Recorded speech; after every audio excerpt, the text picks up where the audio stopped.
Rekia Madougou a été victime de l'usage de la force.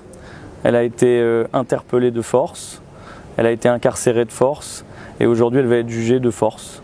Nous attendons de cette audience qu'elle reconnaisse enfin les droits minimaux qui sont attachés à sa personne et nous doutons malheureusement à l'ouverture de cette audience de la possibilité d'avoir véritablement un procès équitable.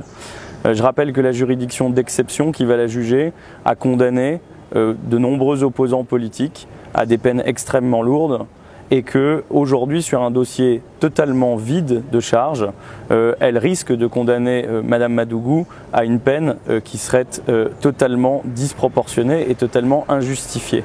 Donc nous venons ici dénoncer fortement l'usage de la force qui est fait contre elle et le fait de rappeler que la force sans droit, ce n'est pas la justice. Et aujourd'hui, nous pensons qu'avant même l'ouverture de ce dossier, ces droits ont été totalement bafoués. Aujourd'hui, on va s'exprimer devant ces magistrats, on va faire valoir nos arguments. Malheureusement, j'ai peu de confiance dans la nature et la composition de cette juridiction.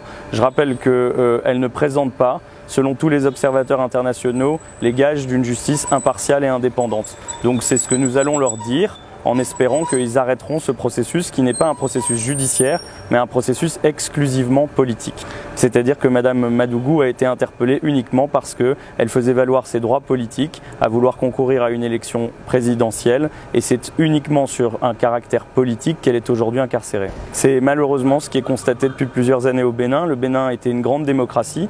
Je pense que le Bénin réalise des choses intéressantes sur le terrain économique, mais malheureusement au mépris total des libertés publiques. Je fais le parallèle avec tous les opposants politiques qui depuis 2 ans ont été incarcérés, exilés et qui n'ont pas pu faire valoir un processus démocratique pluraliste comme le souhaitait Madame Madougou. C'est une femme qui a toujours incarné une alternance au Bénin, une femme forte, courageuse, qui a souhaité exprimer ses idées et c'est pour ça qu'elle est aujourd'hui incarcérée.